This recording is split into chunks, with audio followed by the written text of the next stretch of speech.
Hello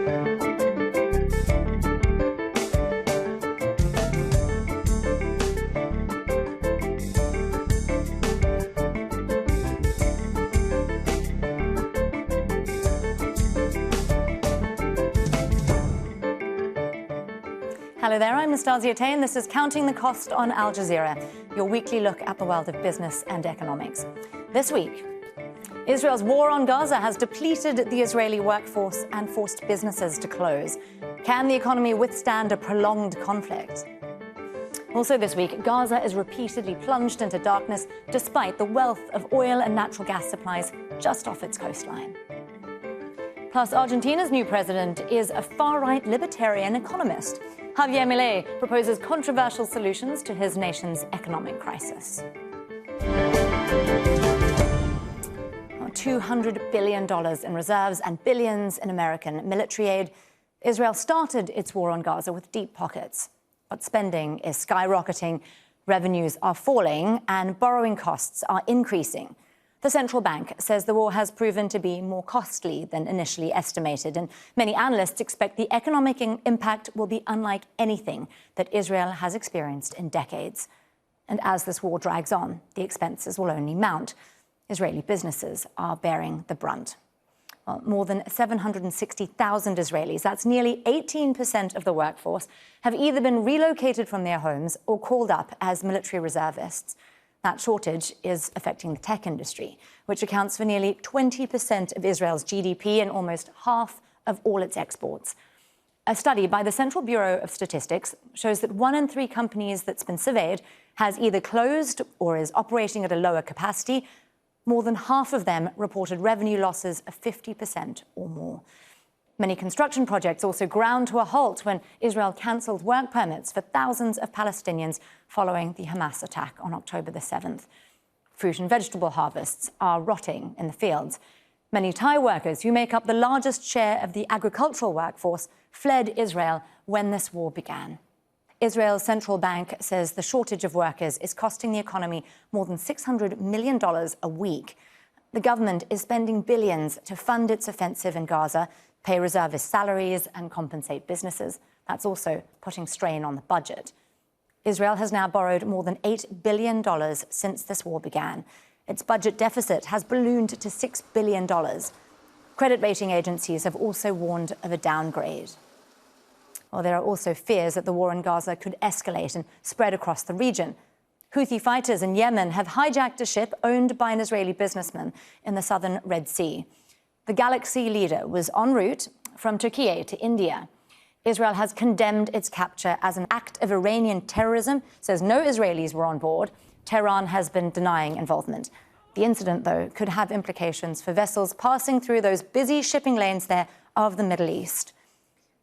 Well, joining us now from London is Eyal Winter. He is the Silver Zweig Professor of Economics at the Hebrew University of Jerusalem and also a Professor of Economics at Lancaster University in the UK. Professor, thank you so much for joining us today on Counting the Cost. It's now been... Thank you for having me. Thank you for being with us. Well, it's been now over a month and a half since this war began. And if we look at some of the numbers, up to 360,000 reservists could be called up. I mean, just that is something like, 8% of the workforce? 200,000 people are already now serving. Can you talk us through the impacts that we've seen so far on businesses and the economy more broadly? Now, the situation is not good, but I would say it's not as grim as you described it. Indeed, a war is very costly, both in terms of human life and in terms of matter, in terms of economics. The war is expected to cost Israel economy something like about 200 billion shekel. That's the estimate for the entire event, for the entire war. This is not a major. This is not a major part of Israel GDP. It is very, very costly. But Israel has gone through several crises in the last decades. One big one was COVID, of course. Mm-hmm. And the other one was the crisis, the 2008 crisis. In both crises, Israel was very resilient, okay? It emerged from these crises, from both crises, better than other countries in Europe. Of course, it all depends how long the war is going to continue. Once it ends, and we hope it will end soon, and there is some sort of long-term settlement, the Israeli economy will revive itself very, very quickly, I believe. Okay? Professor, sorry, I do want to ask you about resilience, because one of the things that has really buffered the Israeli economy in the past has been the tech sector. And now we're seeing so many reservists who've been called up, particularly young, productive members who'd been working in the tech sector. So that's taken a massive hit. Yes. How resilient is the economy going to be when one of its most resilient industries has taken such a huge knock? Yeah, okay, so that's true. That's true. I mean, many of the people are reservists now. Now, reservists are now gradually being released. I mean, it turned out that more of them were called than needed. Okay, and the release of reservists is taking into account the economy needs. Okay, there are also attempts to replace those reservists. We have usually students don't work in the high-tech industry. Now they do work more frequently. They take over temporarily job of other high-tech workers that are in the army if they are not in the army. And so there is some sort of a mechanism. There are a lot of volunteers. You mentioned the agriculture sector. Mm-hmm. Indeed, some of the workers, some of the foreign workers have gone back to their home countries. But there is a very robust system that has been built of volunteers that people from the age of 17 to the age of 85. I know people at the age of 85 that went down to fields near Gaza to help buy to agriculture to farmers that need this help. Professor, let me ask you about the estimate of the overall cost of the war, because as you said yourself, that obviously is predicated on the war ending and doing so within a relatively short period of time. Netanyahu and the war cabinet have said that they are bracing for a long war. They've told Israel to brace for a long war. So I'm wondering how we can make any kind of an estimate about how much this is all going to cost when, firstly, we don't know how long it's going to continue. And so let me just throw one more figure at you, sir. It's at the moment costing an estimated $270 million a day. So this could balloon out very, very quickly. That could balloon. Some of it is being given as support by the U.S. Don't forget. I can tell you the estimate made by the finance office in Israel. An estimate that built on the assumption that the war would last like several months up to 1 year. Mm-hmm. And the overall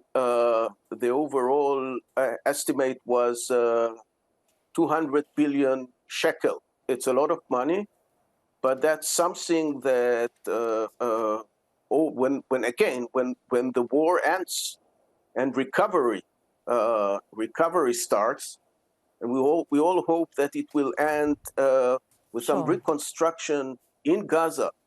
The Gazan people suffered a lot. They still suffer, and there need to be reconstruction in Gaza. Israel would, I believe, be willing to contribute with its expertise and with its knowledge in this reconstruction. Once the game ends and recovery starts, I believe the economy will So this is all about if and when it ends in a relatively short period of time, as you say. We don't know that. We don't know that. And I do want to ask you about investor perception here, because that's obviously a huge part of this. Investor confidence has already taken a hit. It took a hit also during the judicial reform protests that we saw ongoing. Now it's taken an even bigger hit with the war. How does that work when it comes to recovery? So I think investors are sitting on the fence, okay? Obviously, high-tech companies experience more difficulties in raising money than in the past. but it depends about how the global economy and the high-tech industry will look like at the end of the war. When investors put the money aside, waiting to see what happens in Israel, if the war is not going to take so long, they'll come back. So also, presumably, it will be impacted by the perceptions of Israel as well, and how it's conducted itself and its future after the war within the global community. We will leave it there for now. Professor Eyal Winter, the Silverzweig Professor of Economics at the Hebrew University, thank you for joining us. Thank you. Bye-bye. Well, Gaza is now in complete darkness for most of the time, and communications blackouts are frequent. We know life-saving machines have been out of service. Hospitals have been forced to shut their doors. Israel cut off fuel, food, water, imposing a total blockade on the already besieged Strip on October the 7th. Now, Gaza depends on goods that come from or pass through Israel, despite its proximity to a wealth of fossil fuel reserves. But Palestinians can't access these resources because they're controlled by Israel. Well, in 2019, the United Nations Conference on Trade and Development, UNCTAD, released the following statement. The occupied Palestinian territory lies above sizable reservoirs of oil and natural gas wealth in the occupied West Bank and the Mediterranean coast off the Gaza Strip. I went on to say, however, occupation continues to prevent Palestinians from developing their energy fields to benefit from such assets. Well, a large natural gas field, Gaza Marine, was discovered nearly 30 kilometers off the coast of Gaza back in 1999. Now, it's estimated to hold more than 28 billion cubic meters of gas. That's more than Palestinians need, opening up the possibility of exports. But Israel controlled the Strip's offshore reserves since it imposed a blockade on Gaza in 2007. The field has never been developed. Well, joining us now from Doha is Ahmed Halal. He's the director of the Middle East and North Africa region at Global Council, a policy advisory firm. Ahmed, thank you for being with us on Al Jazeera today. Just beginning with Gaza Marine, I understand there was some kind of preliminary approval given by Israel to develop it somewhat earlier this year. Why hasn't that happened ahead of this war? Well, yes, the Israeli government did quietly acquiesce to development of this field in June of this year. Prior to the war and prior to the recent approval, the field wasn't developed because of Israeli restrictions and fears that revenue generated from the field would flow into the coffers of Hamas and the Palestinian Authority and enable Hamas to conduct the sort of activities in the cross-border attacks that it has recently launched against Israel. It also hasn't been developed because it's hard to attract private investment and mobilize international energy companies to develop the field in a region, in a small territory that has been the site of 4 devastating wars since 2006.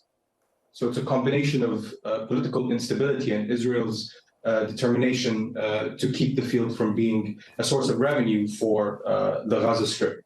But Ahmed, it's not just Gaza Marine we're talking about, right? There are other natural resources. There are, I believe, natural gas resources in the Levant Basin too.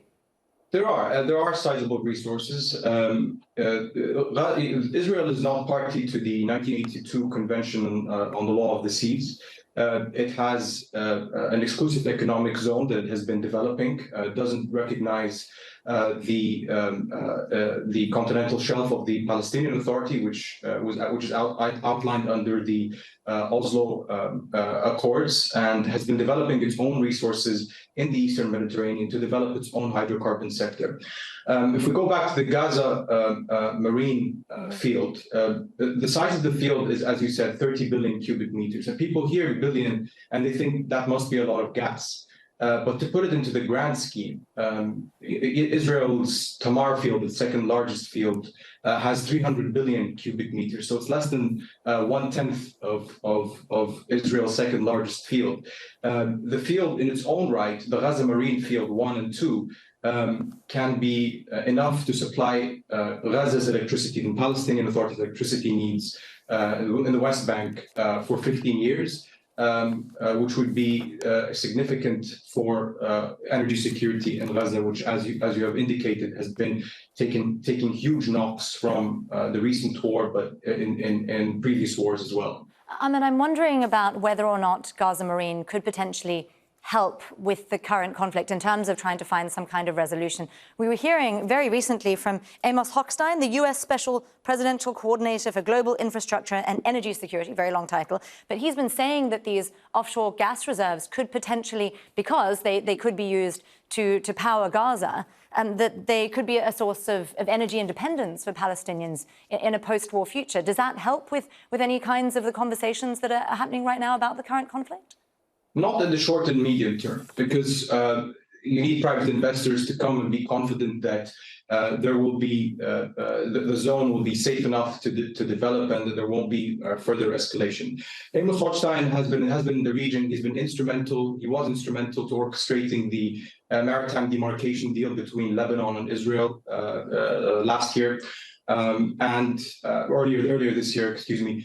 And he's hoping to look at that as a model for de-escalation between Israel and Gaza. But that's something that will take time because there are fundamentals in this conflict that need to be resolved politically before gas can be looked at as a bridge between the two warring parties. Ahmed Halal, the practice director of the Middle East and North Africa region of Global Council, thank you so much for joining us on Counting the Cost. Thank you.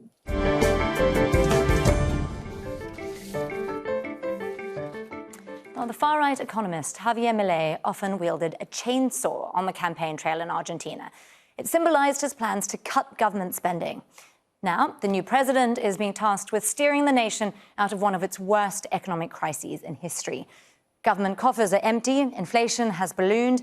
Milei has been promising drastic reforms, but critics liken him to Donald Trump and describe the former television personality as a madman. Fintan Monahan reports. A decisive victory for a man promising change for Argentina.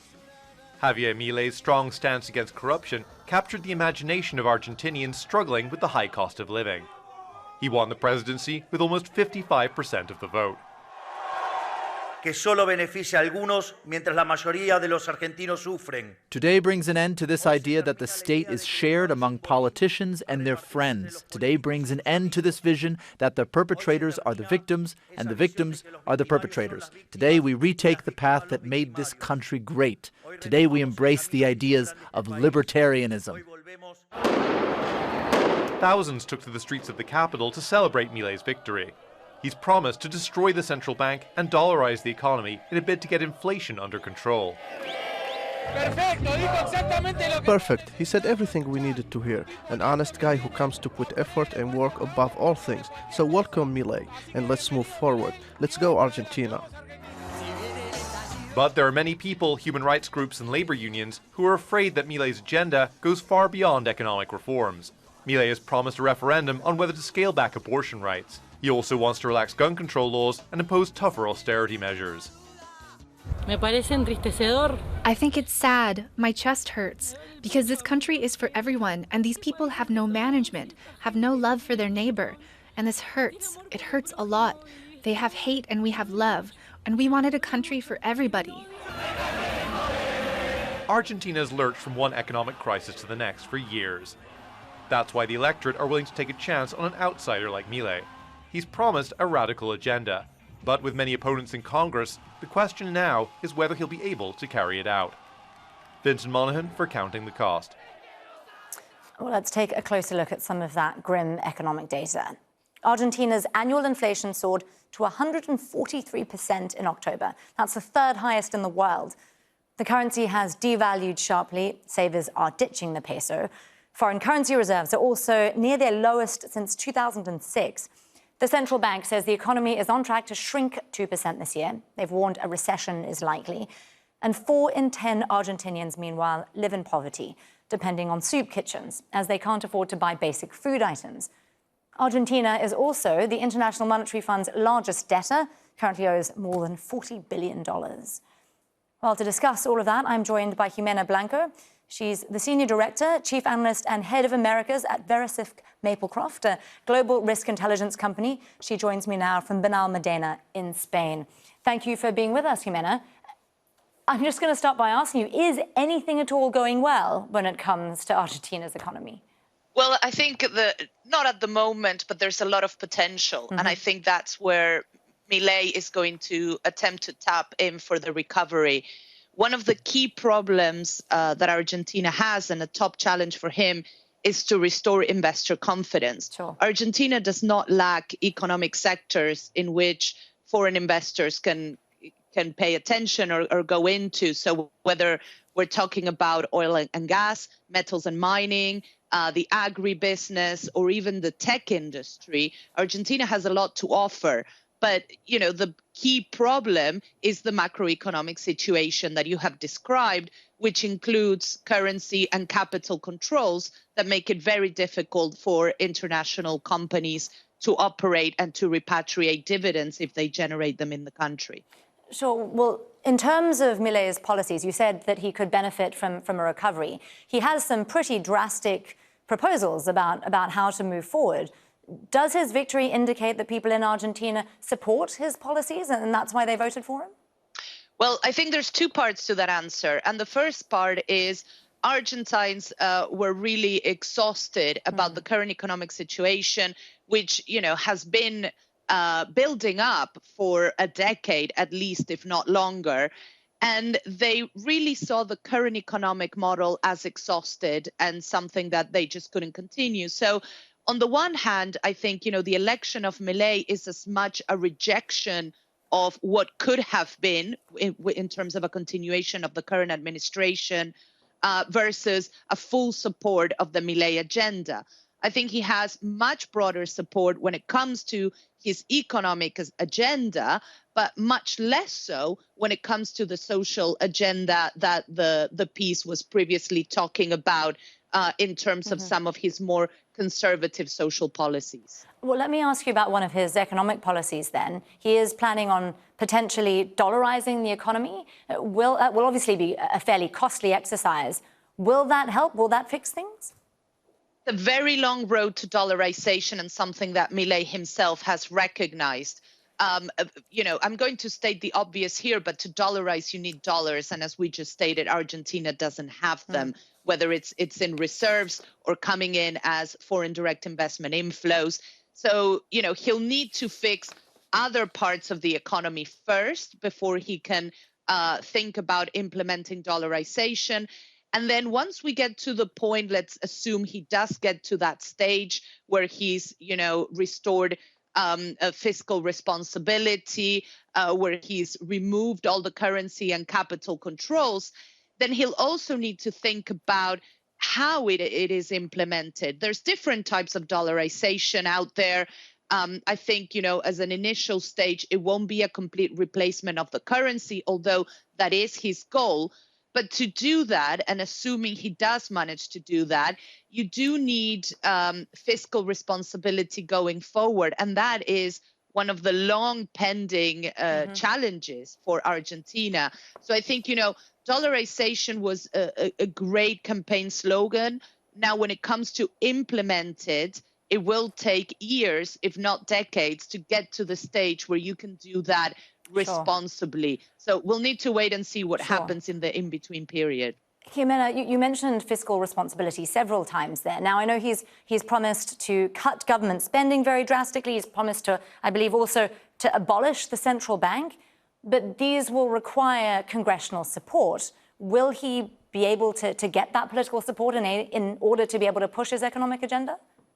Well, I think the question is, it will depend on the topic we're talking about, right? So reducing the bulky state in Argentina is something he's more likely to be able to build consensus around with centrist parties, because we have to recognize Milei's position in Congress in both chambers is a minority position, and he will rely on the more centrist parties to get that support. I think on cutting down on the size of the state, that will be a comparatively easier task than, say, on eliminating the central bank.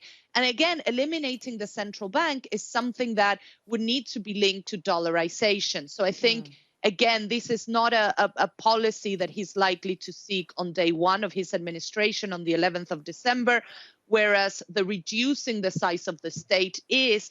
And that, again, is something that Argentina not only has to do because it needs to reorganize the macroeconomic situation, it's something it needs to do if it is going to renegotiate its debt both with private bondholders and with the IMF, both of which are also pending homework for the incoming administration.